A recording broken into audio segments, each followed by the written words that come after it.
ডান পাটা তোমরা আগে ঠিক করে দেবে। ডানে হলো আপ, বাঁয়ে আপ, আবার ডানে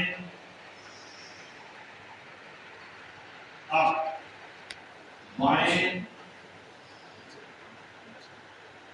আপ। এরপরে আমরা করবো হচ্ছে পাদ হস্তাসন। দুটো পা একসাথে রাখি। আমরা যেটা আছে সূর্য নমস্কারে যেটা পাদ হস্তাসন হয়, এটাও আমরা পাদ হস্তাসন করবো। এর মাধ্যমে কি হচ্ছে আমাদের ফ্রন্ট নেক মানে পেটের যে ভুঁড়ি চর্বি যে থাকে সেটা হচ্ছে রিডিউস হবে, প্লাস হচ্ছে কোমরের নমনীয়তা ঠিক থাকবে, মেরুদণ্ড ঠিক থাকবে। মাথার উপরে হাত তুলে এই থাকবে, হাত এই পাদ হস্তাসন থাকবে। তো এবার আমরা পা দুটো করবো নিচু হয়ে ডাউন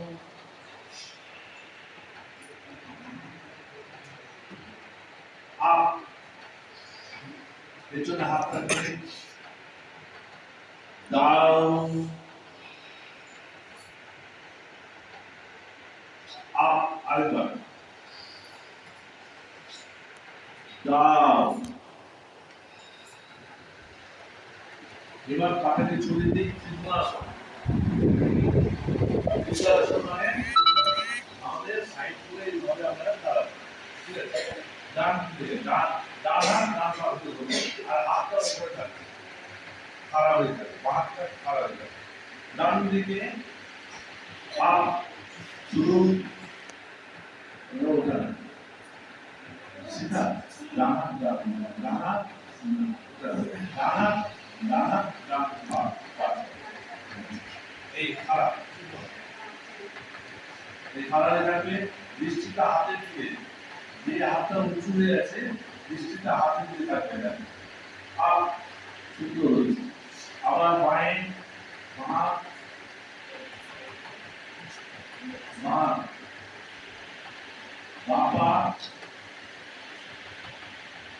আপ, আবার ডানে আপ, বাঁয়ে আপ। এরপরে আমরা করবো হচ্ছে কুটির চক্রাসন। হ্যাঁ, কুটির চক্রাসনটা কিভাবে করবো? হাত সামনে থাকবে, ঠিক আছে? এই যে আমাদের ইন্টেস্টাইন এখানে আছে, তো এখানে আমাদের অনেকে দেখবে কোষ্ঠকাঠিন্য থাকে। আর এই জায়গাটাকে আমরা ব্যায়াম করাবো, মোচড় তুলে যেভাবে মানে জল নিয়ে যায়, মানে পেটটাকেও আমি নিয়ে নেবো ইন্টেস্টাইন, ঠিক আছে? তাহলে আমাদের সামনে হাত থাকবে, এবার এই একই লেভেলে হাতটা উপরে মুভমেন্ট হবে, আর দৃষ্টিটা দুই হাতের মাঝখানে। কুটির চক্রাসন। ডান দিকে শুরু করবো। প্রথমে আমরা ডান দিক দিয়ে শুরু করবো। যে কোনো আসন যাই আমরা ডান দিক দিয়ে শুরু করবো। দীর্ঘশ্বাস নিয়ে সোজা, এবার বাঁয়ে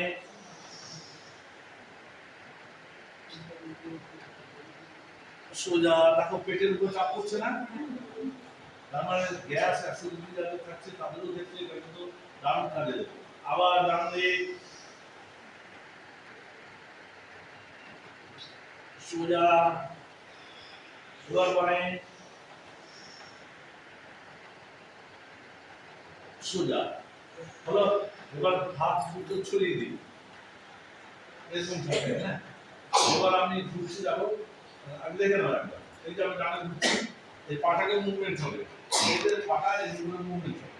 তাহলে আমরা ডানে ঘুরছি, এই এই এই গেল বাঁ হাত ডান কাঁধে, আর ডান হাত হচ্ছে পিছে, আর আমি অন্য পায়ে ঘোরালাম। হ্যাঁ, শুরু করি। ডান দিক আপ, বাঁয়ে আপ, আবার ডানে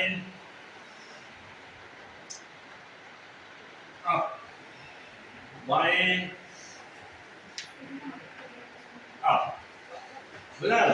এই জিনিসগুলো করতে হবে। এরপরে আমরা করবো হচ্ছে